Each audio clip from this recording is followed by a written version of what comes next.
তারাপীঠে পুজো দিতে যান, আপনি কি মানেন যে তারাপীঠ আপনার জন্য নাকি বড় লোকের জন্য?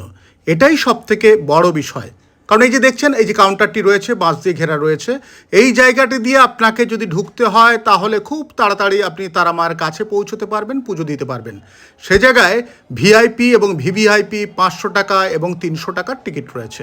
নইলে আপনার মতো সাধারণ মানুষ লম্বা একটা লাইন, যে লাইনে কয়েক হাজার মানুষ দাঁড়িয়ে থাকে, সেইভাবে ঢুকবেন। আর ঢুকলে দেখুন কিভাবে তাড়াতাড়ি করে এই যারা ঢুকেছে এরা কিন্তু প্রত্যেকে বিনা পয়সায় অর্থাৎ লাইন দিয়ে ঢুকেছে, কিভাবে সিকিউরিটি প্রণাম করছে, তাকে টেনে তুলে দিচ্ছে। অর্থাৎ মায়ের কাছে মায়ের ছোঁয়া পাবার যে অধিকার, সেই অধিকার কিন্তু তারাপীঠে পয়সা দেওয়া ছাড়া নেই।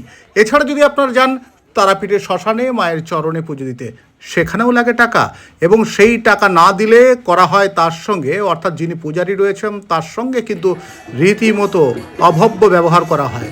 প্রচুর মানুষ সারাদিনে ক্লান্তির পরে ওখানে বসে থাকে। শুধু এটা নয়, তারাপীঠে যারা তন্ত্র মন্ত্র করে তারা কিন্তু অন্যের ক্ষতি করবার জন্য যায়, ধান্দাবাজি করতে যায়। অর্থাৎ তারাপীঠ যে বড় লোকের একটি মন্দির সেটা কিন্তু প্রমাণিত। দেখুন কত মানুষ, তারা কিন্তু ঘন্টার পর ঘন্টা লাইন দিয়ে রয়েছেন। আর এমন লোক যান যারা 500 টাকা কিংবা 300 টাকা হাতে গুঁজে দিলেই সঙ্গে সঙ্গে মন্দিরে ঢোকেন, আর না দিলে এই রকমভাবে ঘাড় ধাক্কা দেওয়া হয়।